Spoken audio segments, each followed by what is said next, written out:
Here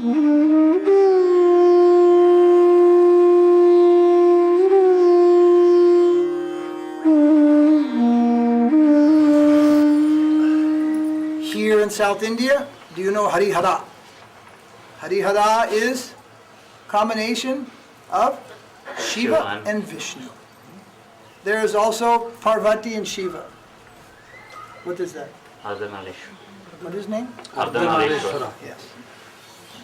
Mahaprabhu, Sri Caitanya, Radha Krishna Naiyanya. Mahaprabhu is Radha and Krishna combined, but in a different way than Harihara and Shiva and Parvati. In a different way. In a very profound way. And I'm not going to say much about that. Other than that is his identity. He is Krishna.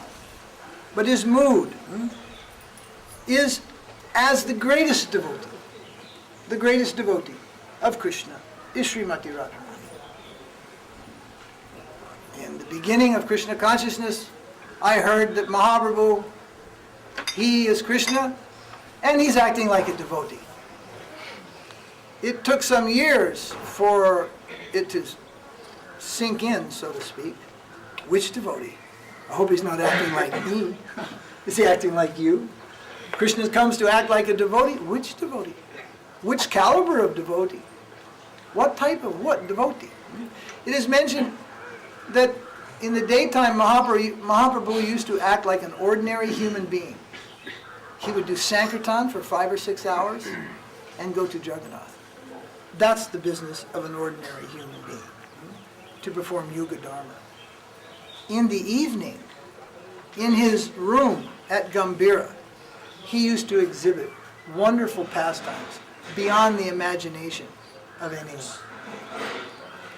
This morning, there was some nice discussions about Siksastakam, Mahaprabhu's prayers, instruction, particularly his first instruction of Nam Sankirtan. What sometimes escapes us is the recollection that Mahaprabhu didn't write that like in the beginning of his pastimes. Siksastakam came out in the last 12 years when Mahaprabhu had cut himself off from the public and remained 24 hours a day absorbed in his deepest moods of transcendental love and separation, vipralambha. And from time to time, he would just utter these composed verses. Not just once, but again and again. From his deepest state of divine love, he would utter some instruction. That is called Siksastakam. They are the only original 8 things, verses, that Mahaprabhu ever wrote.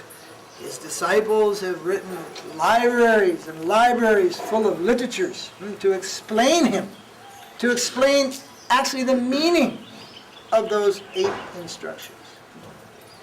So from his highest experience, he gives us what is most beneficial, this Nam Sankirtan. It is considered the prime benediction for humanity at large. We cannot do a greater service to humanity. We cannot do our families more good or ourselves more good than simply chanting Hare Krishna, Hare Krishna, Krishna Krishna, Hare Hare, Rama Rama, Hare Hare. That sound will take us from the grossest plane of materialism and misconception and transport us ultimately to Goloka Vrindavan, to the eternal pastimes of the Supreme Lord and His devotees. That mantra will do everything for us.